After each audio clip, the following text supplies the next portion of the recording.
Standard 10th, Subject History, Chapter number 2, Historiography, Indian Tradition. After learning about historiography in the first chapter relating to the development in the West, now we will be concentrating on historiography relating to the Indian tradition. The first paragraph we start with Tradition of Indian Historiography. We learnt about the Western tradition of historiography in the last lesson.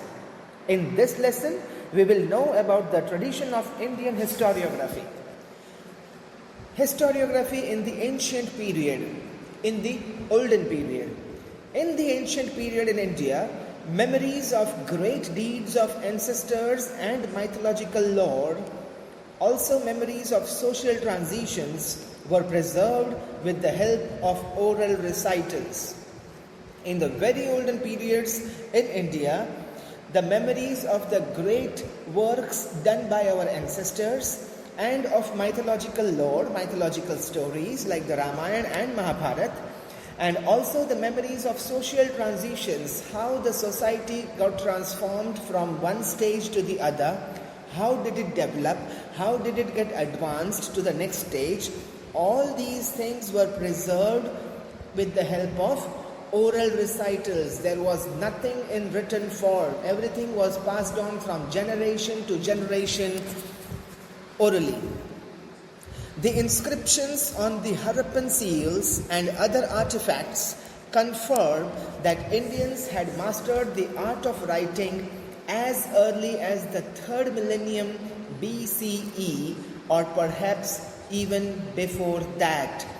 When the Harappan civilization was dug out, when the archaeological team of India were digging and they found out the Harappan civilization, they found inscriptions on various artifacts, various things, various items.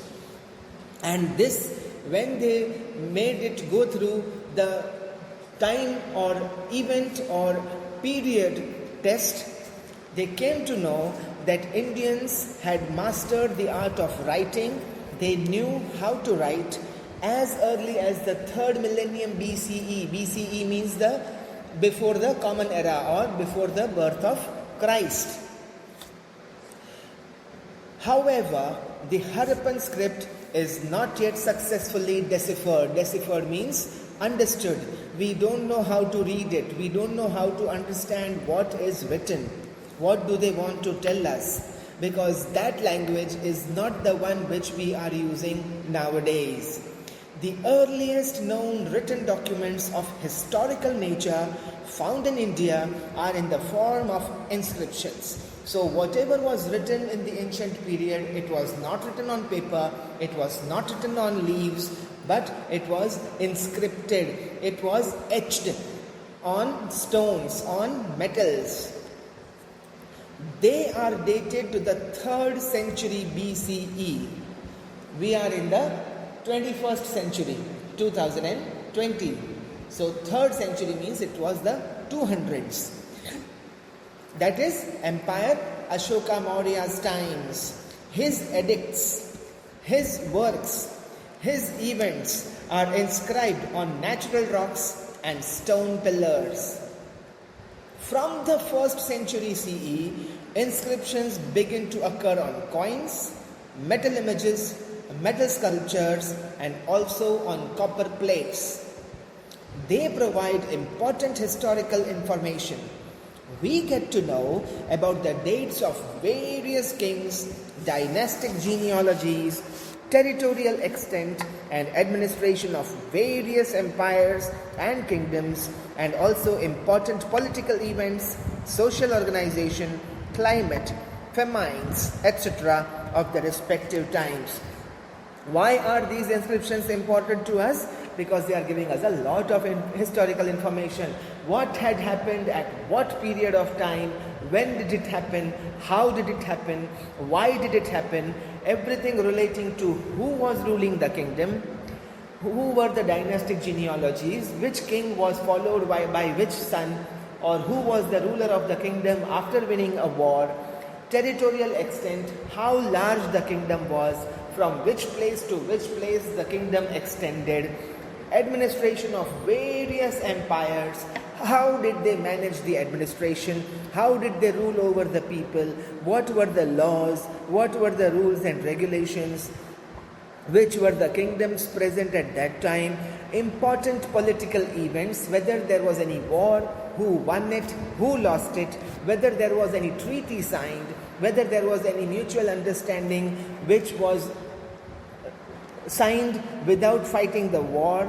Social organization, how the people gathered socially, how there was unity, how there was freedom given to the people in the kingdom, what was the climate at that time, whether there were any famines. Famines means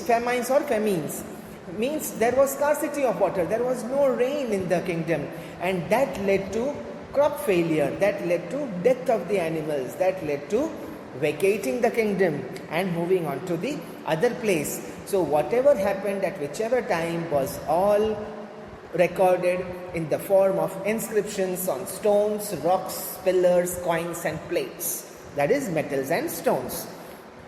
The ancient Indian literature, including the epics of Ramayana and Mahabharata, Puranas, Jain and Buddhist texts, historical accounts by Indian authors and also travelogues by foreign travelers are important sources of history. Now when the question is asked, what are the important sources of history?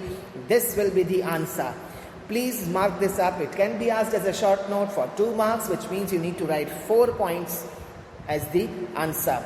So the ancient Indian literature, which we have in the form of Ramayana, Mahabharata, our Puranas, our Vedas, our Shastras, our Jain and Buddhist texts, and historical accounts by Indian authors who were present at the time of important historical events, and also travelogues when the foreign people, they traveled to India, what they observed, what they were witness to, everything are important sources of history.